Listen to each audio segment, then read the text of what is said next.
There we go. Ultima V, the Lazarus update, Lazarus mod, running on Windows 11.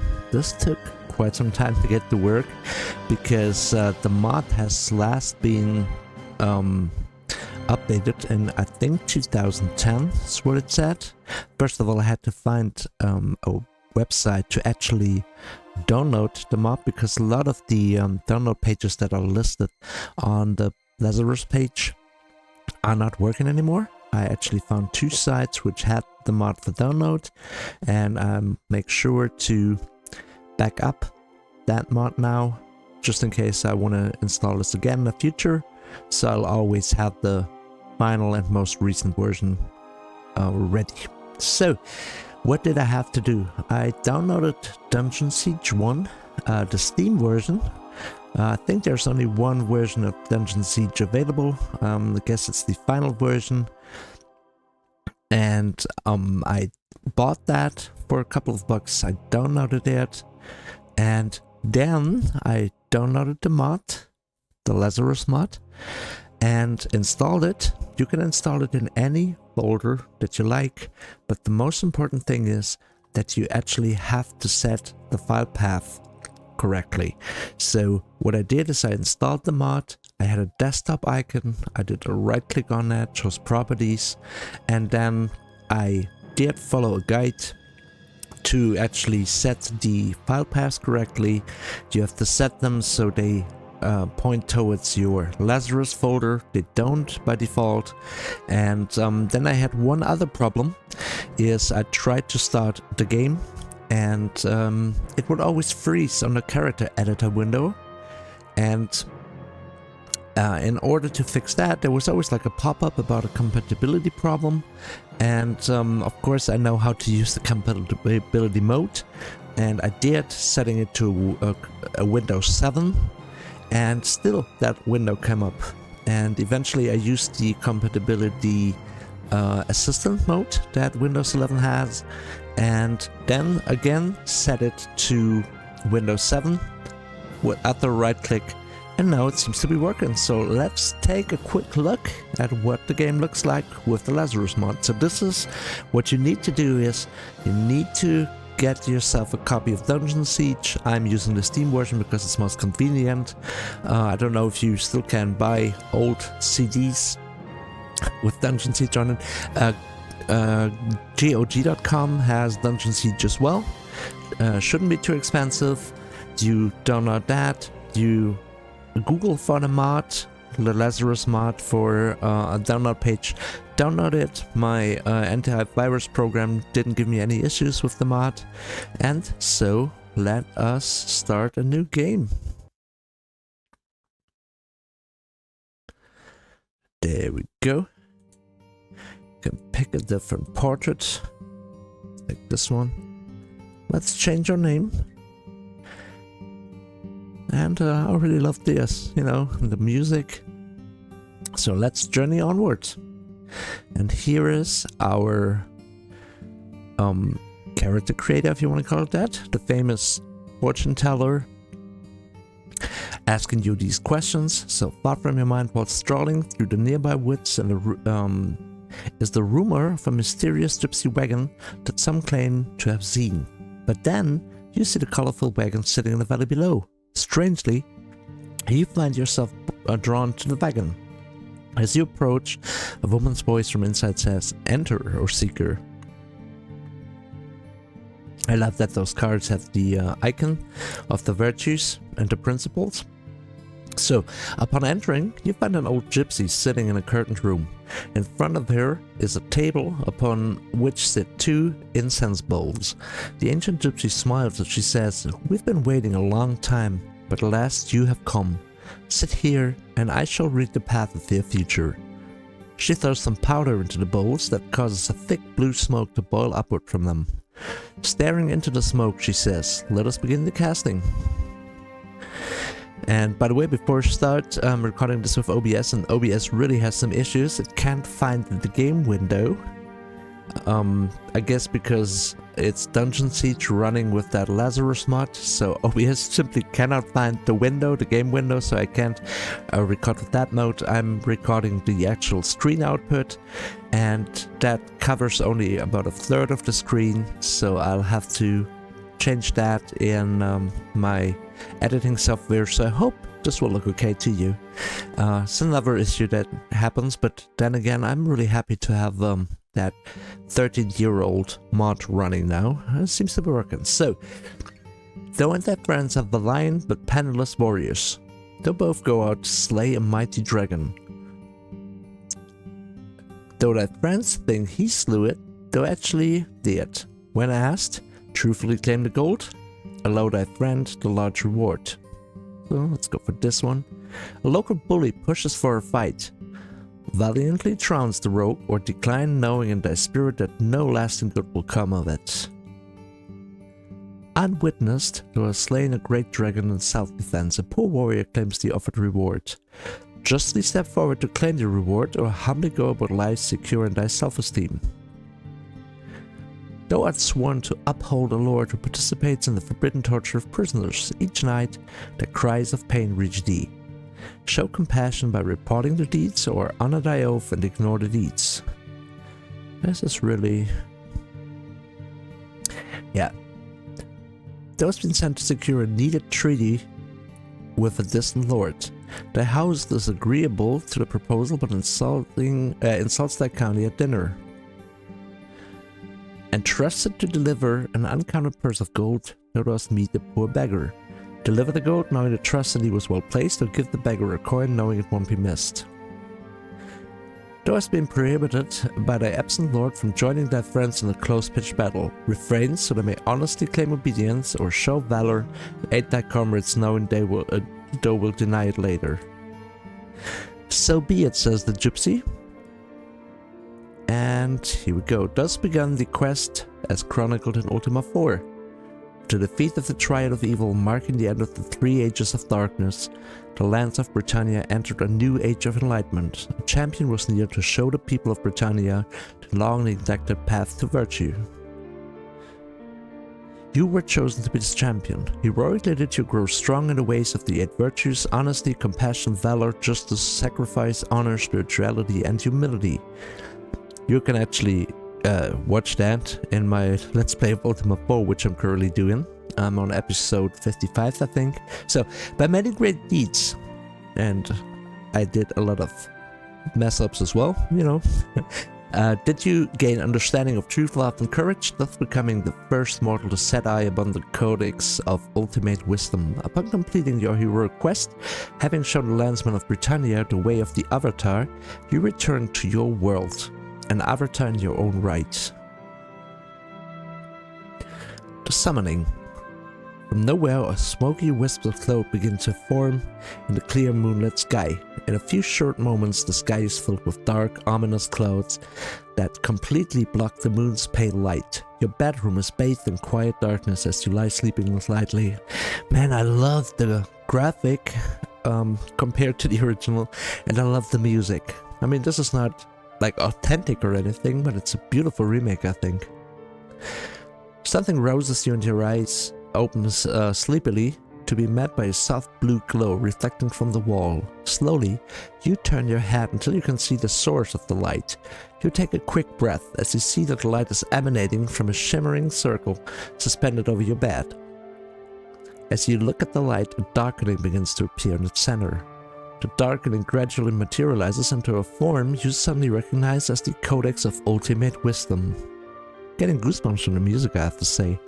The last time you saw such as this was beyond the circle of stones in the nearby woods. The prior occasion marked the quest that forever changed the course of your life. You stare at the light as the light begins to diminish and finally wink out. Something falls softly onto the bed. Reaching out, you turn on the light at your bedside. There, lying before you, is an amulet. You hesitantly reach for it. Gripping it tightly in your hand, your finger automatically traces over the familiar etchings on its surface. Finally, a sign from Britannia. It has to be. Could be nothing else. Jumping from the bed, you hastily pull on some clothes. With a few long strides, you cross the room to stand before a glass case sitting on a shelf. Visible beneath the glass, resting upon a velvet club, is the ankh, a symbol of your avatarhood. Reverently, you open the glass case and remove it. If what you think is happening is truly happening, then you may have need of this. You open the door to your bedroom and step out, hesitating. One hand on the door, you look back, wondering if you will ever return. Shaking your head as of these thoughts, you pull the door closed and leave the house. With the aid of an occasional moonbeam piercing the dark cloud cover, you head for the circle of stones near the willow tree in the nearby woods. Strange shadows cast by the moonlight filter down through the treetops as thoughts of the past race through your mind. Your attention is returned to the present as you see, just ahead, the circle of stones. Often you come here and sit for hours at a time, hoping to once again see the shimmering blue door to allow you to return to Britannia, to those whose friendship have come to mean so much. But never had the blue door reappeared. Less frequently you came, until finally, sadly, you gave up altogether. With renewed hope, you stand before the circle of stones, the ankh in one hand and the amulet in the other. Minutes slip by and nothing happens. Impatience turns to anxiety. The gate must open. The mystical arrival of the amulet could mean nothing else. Long do you stand there until the amulet slips from your grip and falls within the circle of stones. While you stare dejectedly at the amulet lying within the circle, you notice a blue shimmering in the air above the amulet. Looking down at the ankh in your hand, you see it is also enveloped in a soft blue glow. Carefully, you place the glowing ankh beside the amulet. Instantly, a shimmering blue door springs up. With heart beating rapidly, you step into it. The arrival. Your senses are jerked from their momentary disorientation by a blinding streak of lightning that strikes with a thunderous crash no more than 100 feet from you. You are standing in a clearing surrounded by a dark and forbidding forest. Man, the music! Overhead, rolling black clouds fill the sky while thunder and lightning continue to crash around you. Britannia, it must be Britannia. But something is wrong. Instead of the sense of elation expected upon returning here after all these years, you are overcome with a foreboding sense of wrongness. "My friend," shouts someone from behind you. A familiar voice from the past causes you to whirl about. Racing towards you is Shamino, someone you thought you might never see again. Strongly gripping your hand, he exclaims, "We were afraid the summoning would fail. This night impossible to use any magic without invoking intervention from Blackthorn. Let us not tarry, for the summoning has surely not gone unnoticed." Trusting your friend's judgment, you hold your many questions until a safer time. Hastily, you retrieve the amulet and ankh that lie at your feet, but before you can move, the very darkness about you begins to swirl and change. 3 shapes begin to materialize in the murky gloom. "Shadow Lords," hisses Shamino through clenched teeth. Quickly, he draws his sword and moves between you and the barely discernible shapes. The foremost apparition traces a pattern in the air with a wispy forefinger. An ebony black arrow solidifies before it and hangs suspended for a moment. Then, with a flick of its hand, the Shadow Lord casts the glowing bolt at Shamino. The arrow strikes him full in the chest. Dropping his sword, he sinks to the ground. Lines of pain and something worse etched into his face. The dark forms close in around you. Oh, I love this take on the Ultima V cover on the box. At your feet, Shamino's body convulses in pain, but not a sound escapes his lips. Without warning, the amulet, tightly gripped in your hand, emits a bright blue glow. Upon seeing the amulet, the Shadow Lords shrink back. The wispy shadows start to swirl and fade back into the inky darkness from whence they came. Shamino lies upon the ground, body twisted in agony, the dark arrow protruding from his chest. A normal arrow could not cause such pain. It must be the evil enchantment with which it was created. As you can see, people in Britannia are really tough, because You know, a normal arrow to the chest doesn't hurt that much. It must be the evil enchantment with which it was created. Realizing it must be removed, you jerk the arrow from Shamino's body and hurl with all your might. The air about the arrow crackles as it flies into the darkness. Shamino's body relaxes. Inspecting the bloody wound, you notice it is already beginning to fester from the foulness of which the bolt was conjured. We will find aid at Iolos. It is but a short walk to the east, Shamino mutters. With grim determination, you help Shamino to his feet and half carry him out of the clearing and eastward to the forest. The story. Within a short time, the soothing sounds of a lute being masterfully played can be heard through the forest ahead. Rounding a bend in the path, you see a dim light emanating from a small hut nestled among the trees. Approaching the hut, you loosen an arm from around Shamino and knock on the heavy wooden door. The lute playing stops abruptly to be replaced by the muffled clinking of metal. I love the music. That's a take on Stones, one of the most popular songs from Ultima, which apparently was composed by the guy that Iolo was based on. He was a musician and his wife was as well, and they were in the game as Iolo and Gweno, and that's their song, so I love this. Who goes there? Demands a familiar voice from within. Leaning wearily against you, Shamino mutters, "Open the door, you son of a goat, before I donate all my blood to decorate that doorstep." The door jerks open to reveal the familiar form of Iolo standing framed within the doorway. Reaching out to help Shamino, Iolo turns to you with a grimace. "My friend, don't err aside for sore eyes. I see that Shamino, as usual, has been unable to stay out of trouble." His casual remarks cannot mask a deep concern as he helps Shamino to a bed and carefully tends to his wound. After seeing to Shamino, Iolo fills 2 mugs with the foaming broth and beckons you to a coarse wooden table next to the warm hearth. "It's good to see thee after these many long years, my friend. Seems thy summoning did not go unnoticed. From the looks of Shamino's wounds, I'd say there was now the Shadow Lords." You recount to Iolo the events of your arrival, your patience given out. A flood of questions erupts from you. "Slowly, my friend," Iolo smiles. "Make thyself at ease, and I will tell thee of the bitter events that have brought us to these dark times. Not long after thy departure, Lord British and the most prominent wizards of Britannia gathered at his castle and called a meeting of the Great Council. Among the acts of the council was the sealing of the dungeons that lie beneath Britannia, in hopes of entombing the foul denizens that dwell within. Some creatures still manage to escape, but their eyes are unaccustomed to light. They rarely roam the countryside by day, but wary must be the traveler by night. Another act of the Great Council, and by far the most difficult, was to raise the Codex from the depths of the abyss. The influx of the combined magical power of the Great Council disrupted the very bowels of Britannia. Where once was the abyss, now stands an immense mountain created from the molten lava that spewed forth. Unbeknownst to the Council, our new and glorious mountain left an enormous void over which all of Britannia rests. Some speculated the dungeons may reach into this underground void at the deepest level. It is believed that the underground has become a vast breeding ground for creatures who've grown into horrors far worse than their original forms.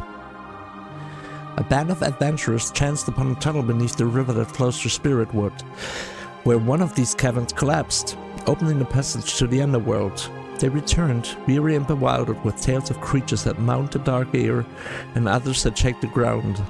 Lord British was intrigued by these tales and gathered an entourage of stalwart fighters to accompany him into the underworlds. But this party was overwhelmed by the tremendous number and power of these creatures, so they fought valiantly.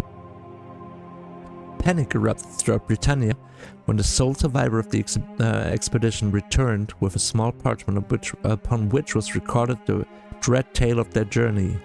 Iolo pauses momentarily as he reflects upon these dark thoughts. Blackthorn, a trusted but ambitious subject, took over the ruling of Britannia to calm the ensuing chaos. This we accepted until the Shadow Lords appeared. They corrupted Blackthorn in some manner unbeknownst to us, and Blackthorn's reign is now one of oppression and tyranny. Through him, the meaning of the virtues has been corrupted to save the self-righteous. Shamino, myself and others, though had known had been declared outlaws by Blackthorn's regime and must skulk about as common criminals. We keep distance between ourselves so that we cannot be rounded up in one fell swoop. But this cannot go on forever. Blackthorn and those hellish settler lords are bleeding Britannia. Rule must be restored to Lord British if he still lives. The gravity of the matter compels us to risk a meeting. We arrived at the only possible answer. Attempt to summon thee, my friend, to aid us in our quest to discover the fate of Lord British. The risk was great, for no use of strong magical power goes unnoticed by the Shadow Lords, but we felt there was no other choice. Shaking off the gloom of his tail, a jovial glint returns to Iolo's eye. He nods in Shamino's direction and says, "But since thou art here, my friend, and have naught else to do, I'm sure, what say thee, we nursemaid this pure excuse for an adventure back to some semblance of health, then embark upon our quest. If life still breathes within Lord British, we shall restore him as the rightful ruler of Britannia."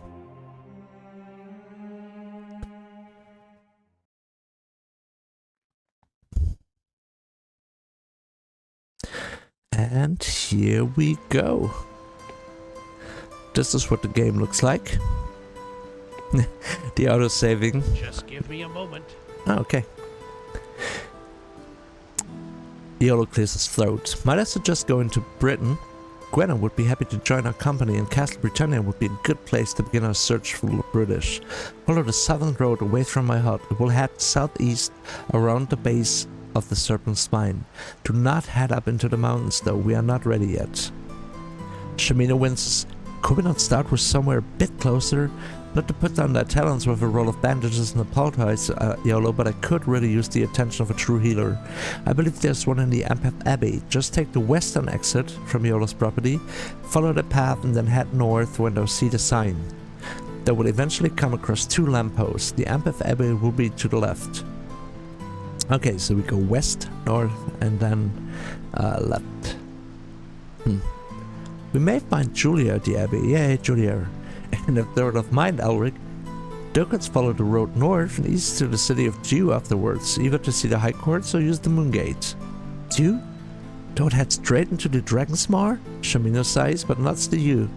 That's thy choice. We'll follow thy lead.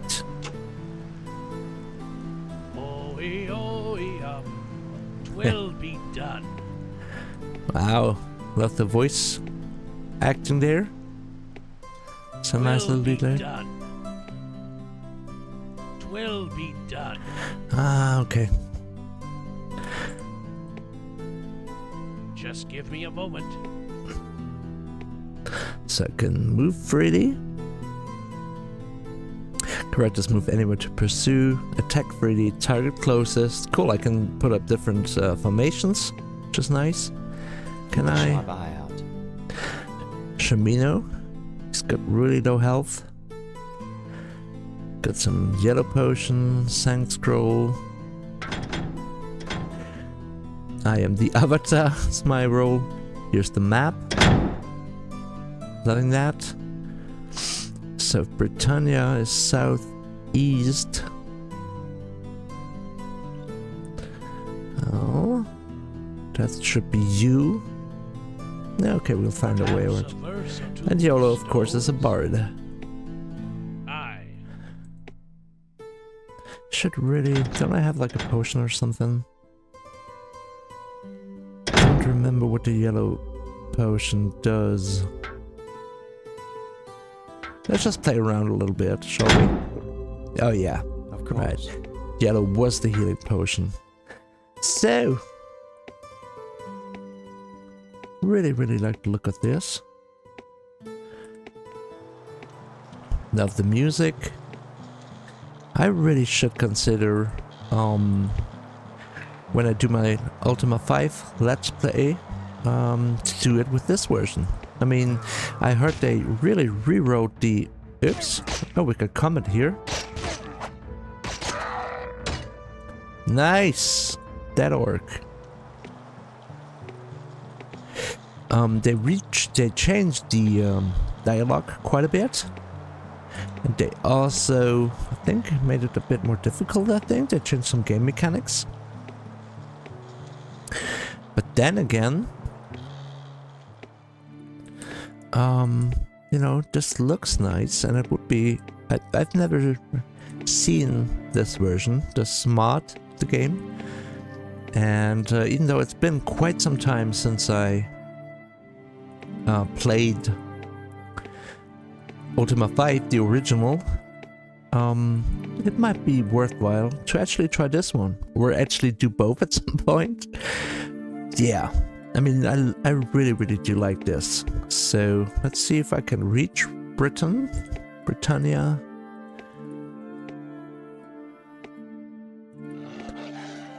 Wolves.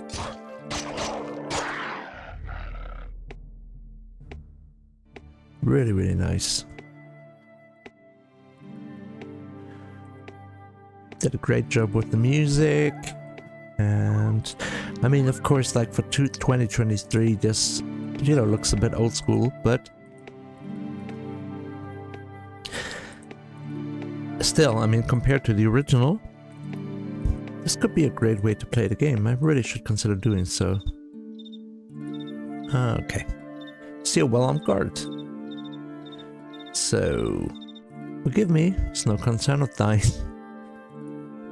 I'm employed as a guard to protect the people and keep the peace. There's little else to say unless thou dost make trouble. Farewell. Okay, it's a cool way. Got the clicking thing that we get in later games. I'm glad the auto-saving works faster now. I was worried that it would do that every few seconds, slowing down the game a little bit. But yeah, what else can we do? We can actually save the game right there, use different save games, which is nice. And let's see, I could go back to the main menu, get some options. I can change the screen resolution. I set it to, by default it was set to turn 24 768 16. I set to 32. You can change the texture filtering, the party complex, the gamma correction, object detail. You can change the, there's quite a few quite a few sliders for the audio. You can change the camera sensitivity, the lock camera axis, and regarding the game, you can have the frame rate displayed, raise app priority, text scroll rate, maximum text displayed, game speed, tutorial tips on, game difficulty, hard, easy, normal. Nice, I really should play with this. Alright, so what I am gonna do, I'm gonna upload this video. I hope it looks okay, because as I said, I have to crop the screen a little bit, because OBS didn't recognize the window of the game. It was in the list, but when I switched that window, it wouldn't display anything on there, so I couldn't record that way. I have to crop the video. I will also write a few short instructions in the description of the video, so if you want to try this, get Dungeon Siege on Steam. Then try and find the mod. I will put one link that I know is working to download the Lazarus mod. Get that, and I will also write down the descriptions, like the what I did with the file path and everything. So hopefully, if you're interested, you can play this game as well. Thou art going to ask for a song. Just give me a moment. Can I actually talk to my guys? No. So, gonna do that. Yes, my friend. Which one is that? Which store? That's the auditorium, the music academy in Britannia. I love this. So yeah, I'm gonna tear myself out of the game now, because otherwise I'd be playing for another few hours, I guess. Once I get to the point where I do the next Let's Play after I've finished Ultima 4, I really should consider playing this game instead. And once again, I'm gonna put the links and the description of how I got this to work on Windows 11 in the description of the video. And who knows, maybe I'll actually play this game with this mod installed. Oh, he's gonna sing again, so that's gonna be a goodbye, I guess. No, he's not. So, thank you for watching. If you're interested in playing this, I hope you can get it to work. It did take a little bit of fiddling around with the compatibility settings and some other settings, and adjusting the file path was a bit more. I mean, it took me a few minutes, but I hope you can get to work if you want to. And so thanks for Just give watching, me a moment. and I'll see you soon. Fair travels, and safe travels and fare thee well. Bye bye.